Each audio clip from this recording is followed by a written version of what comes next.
About the clinical features, clinical features है according to the condition of the baby, baby is suffering from mild diarrhoea, moderate diarrhoea और severe diarrhoea. Mild diarrhoea में हम उन babies को consider करेंगे जो 2, 4 या 5 बार दिन में लूज स्टूल पास करते हैं। अदरवाइज बेबीज आर नॉर्मल, उनको प्यास भी लगती है, थ्रस्ट पैटर्न उसका नॉर्मल है, वो जब रोते हैं तो टीयर्स भी प्रेजेंट है आंखों में। और जब हम उनका स्किन टर्गर टेस्ट करेंगे तो उसकी जो है जब हम स्किन को पिंच करेंगे that will quickly move to its original position immediately and that baby is able to drink orally, ये बच्चा मुंह से खा पी सकता है। Condition is well, baby is alert, conscious and in the normal category, no problem in this case. But in the moderate diarrhoea हम moderate condition में उन बेबीज को रखेंगे हु पास 4 और 10 times loose stool in a day. तो जो 4 से लेकर 10 बार दिन में लूज स्टूल पास करते हैं उनको हम मॉडरेट कैटेगरीज में रखेंगे। यहाँ पे जो है थोड़ा सा जो है बच्चे को डिहाइड्रेशन शुरू हो जाती है बिकॉज 10 बार 12 बार उन्होंने लूज स्टूल जो है दिन में पास कर लिया। तो साथ साथ में बच्चे को फीवर का सिम्टम भी दिखाई देगा हमें, तो एनोरेक्सिया भी होगा, भूख मर जाएगी उसकी, वॉमिटिंग भी हो सकती है साथ में इन्फेक्शन की वजह से, एंड डिहाइड्रेशन होनी शुरू हो जाएगी बच्चे की, क्योंकि बच्चे को डायरिया है कॉन्टिन्यूसली एंड वॉमिटिंग है, तो बॉडी में फ्लूइड वॉल्यूम डेफिशिट की प्रॉब्लम जो है वो शुरू हो जाएगी। और स्किन टर्गर टेस्ट जब हम करेंगे वो भी धीरे धीरे स्किन जो है अपनी ओरिजिनल पोजीशन में आएगी because of dehydration. Then next category is severe diarrhoea. Severe diarrhoea में हम उन बच्चों को कंसिडर करेंगे जो बच्चे जो है 10 से ज्यादा बार, नियर अबाउट कई केसेस में तो मोर देन 100 टाइम्स जो है लूज स्टूल पास करते हैं ना, लगातार कॉन्टिन्यूसली लूज स्टूल पास कर रहे हैं, वॉमिट कर रहे हैं, तो उन बच्चों को हम सीरियस वाली कैटेगरी में रखेंगे। उनको साथ साथ में वॉमिटिंग भी होगी और इनटेक पॉसिबल नहीं होगी, वो ओरली जो है ओरल फ्लूइड पानी वगैरह कुछ भी नहीं ले पाएंगे because they are lethargic and look like semi conscious और अनकॉन्शियस, और उनका जो है टीयर भी एब्सेंट होंगे, उनको भूख भी नहीं लगेगी, वो खुद से एबल ही नहीं होंगे कि वो माउथली ओरली कुछ इनटेक कर सके। So this condition is very severe condition. तो यहाँ पे बच्चा अनकॉन्शियस भी हो सकता है और बहुत ज्यादा डिहाइड्रेटेड हो सकता है, हाइपोवोलीमिया में जा सकता है, यहाँ पे बेबी जो है शॉक में जा सकता है। तो these two are serious conditions and these as compared to mild diarrhea. So this is about clinical features according to the condition of the baby. Then next about the diagnostic evaluation. Diagnostic evaluation में firstly हमने, अगर हमारे पास baby आता है कि इसको loose stool की problem है, तो फर्स्टली हमने very carefully we have to take the history of the baby. तो हिस्ट्री में हमने क्या पूछना है कि बच्चा दिन में कितनी बार लूज स्टूल पास किया है बच्चे ने, तो केयरफुली उसकी हिस्ट्री लेनी है। और जो स्टूल पास किया है बच्चे ने उसकी कंसिस्टेंसी कैसी थी, वो लूज था, तो उसकी हिस्ट्री लेनी है। और बच्चा ओरली खुद अपने आप पानी पी रहा है या कुछ खा रहा है बच्चा, उसकी हिस्ट्री लेनी है। जब बच्चा कोई एंटीबायोटिक थेरेपी पे है या नहीं है, ओरल इनटेक क्या है, कोई उसने बाहर से तो नहीं कुछ खाया पिया, उसको फूड पॉइजनिंग तो नहीं हुई, वो सारा हमने हिस्ट्री में सारी डिटेल जो है उसके मदर फादर से या उसके गार्डियन से, उसकी हिस्ट्री में सब कुछ हमने पूछ लेना है। तो यहाँ पे हिस्ट्री जो है बहुत इंपॉर्टेंट रोल प्ले करेगी कि बच्चे को हमने कैसे कैटेगराइज करना है। नेक्स्ट हम स्टूल एग्जामिनेशन करवा सकते हैं, स्टूल का कल्चर टेस्ट करवा सकते हैं, उससे हमें क्लियर हो जाएगा कि डायरिया जो है वो किस इन्फेक्शन की वजह से हुआ है, वायरल इन्फेक्शन से हुआ है, बैक्टीरियल इन्फेक्शन से हुआ है, या बच्चे की कोई हिस्ट्री से हमें पता चल जाएगा कि उसकी पहले कोई सर्जरी वगैरह तो नहीं हुई। ठीक, कल्चर एंड सेंसिटिविटी टेस्ट से हमें इन्फेक्शन क्लियर हो जाएगा। देन हम ब्लड टेस्ट भी करवा सकते हैं। ब्लड टेस्ट में हम देखेंगे कि ब्लड में इलेक्ट्रोलाइट इम्बैलेंस आया है बिकॉज डिहाइड्रेशन हो रही है, स्टूल जो है वॉमिटिंग की वजह से, लूज स्टूल की वजह से हाइपोवोलीमिया हो रहा है बच्चे को। और जब भी हाइपोवोलीमिया होता है, फ्लूइड डेफिशिएंट स्टेज पे होती है हमारी बॉडी, तो इलेक्ट्रोलाइट इम्बैलेंस हो जाता है। तो उसके अकॉर्डिंग जो है हम इमीडिएट फ्लूइड थेरेपी स्टार्ट करेंगे, वो हम मैनेजमेंट में पढ़ेंगे। तो यहाँ पे जो है जो हम डायग्नोस्टिक टेस्ट करवा रहे हैं, ब्लड में इलेक्ट्रोलाइट इम्बैलेंस होगा और ब्लड में वेस्ट जो है उसकी ब्लड यूरिया नाइट्रोजन वेस्ट जो है वो रेज हो जाएगा, एलिवेट हो जाएगा। क्योंकि अगर हाइपोवोलीमिया है तो ब्लड फिल्टर होने के लिए सफिशिएंटली रीनल सिस्टम तक पहुंचेगा ही नहीं, और जब कम ब्लड रीनल सिस्टम तक सर्कुलेट करेगा तो कम ब्लड ही फिल्टर होगा, अच्छे से फिल्टर नहीं हो पाएगा हाइपोवोलीमिया की वजह से, और ब्लड में वेस्ट जो है वो डे बाय डे इंक्रीज होता रहेगा।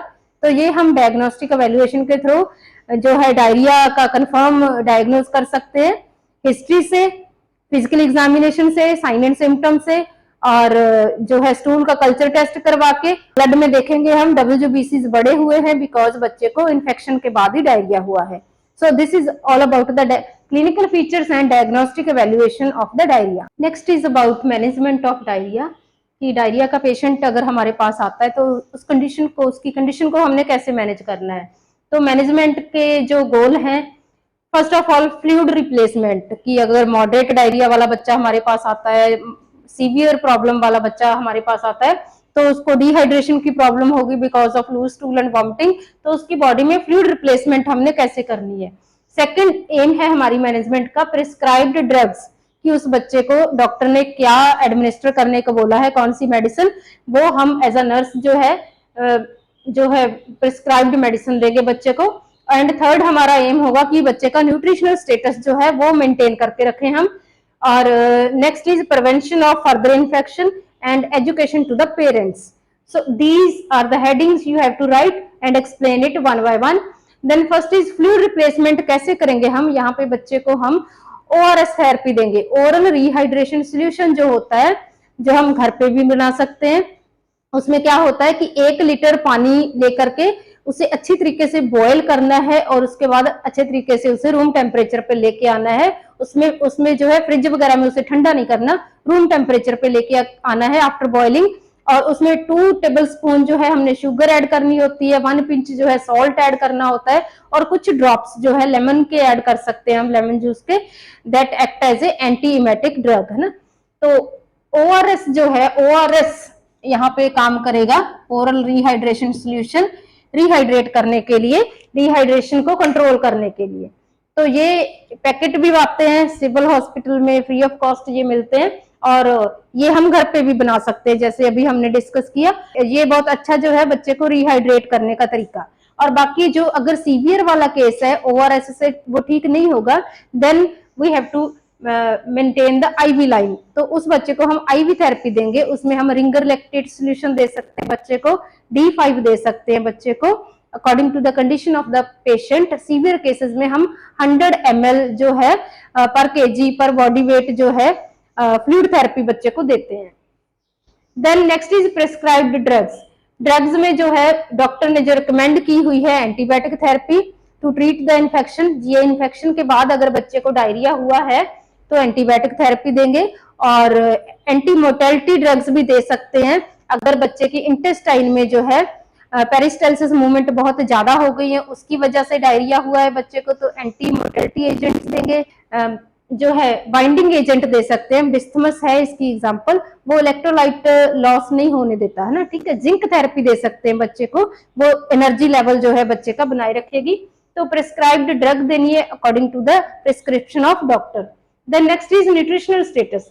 यहाँ पे जो है छोटे बच्चों को ये प्रॉब्लम होती है, हमने इंसिडेंस रेट में पढ़ा, 1 साल से 2 साल तक के बच्चों को ज्यादा डायरिया की प्रॉब्लम होती है, 6 महीने तक, 7 महीने जब वो टीथिंग एज होती है तब डायरिया की प्रॉब्लम ज्यादा होती है।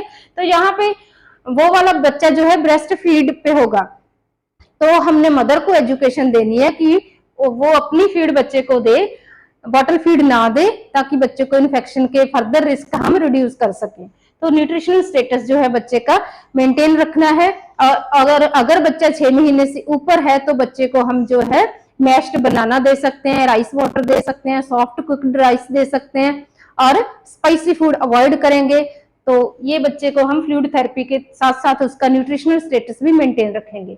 देन नेक्स्ट इज प्रिवेंशन कैसे करेंगे। प्रिवेंशन के लिए पेरेंट्स को एजुकेशन देंगे कि उसको जो है मदर फीड देनी है, उसको बॉटल फीड नहीं देनी, और अगर बॉटल फीड देने की बहुत ही ज्यादा कंपल्शन है तो वहां पे हम क्या करेंगे कि बॉटल को अच्छे तरीके से कैसे बॉईल करना है, कैसे क्लीन करना है, और जो है ताकि इन्फेक्शन के चांसेस कम से कम हो सके।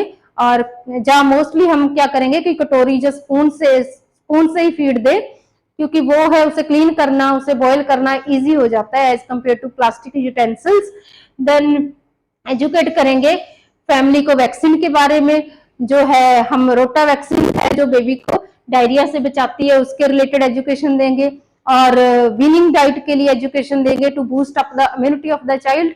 तो ये सब है for the prevention of further infection. Educate करेंगे पेरेंट्स को कि उसको जो है बच्चे को कैसे हाइजीनिक तरीके से फीड देनी है, कैसे उसका जो है फीड देने से पहले हैंड वॉश करने हैं आपने, अच्छे से फीड को कवर करके रखना है।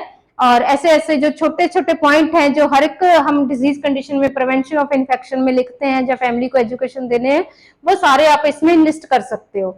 So this is all about the definition, incidence rate and clinical features, classification, diagnostic evaluation and management of the diarrhea. It is a very important disease condition for exam and also for the viva purpose. So hope so आपको ये सब clear हो गया होगा, और अगर कोई problem है then you can ask anytime. Thank you.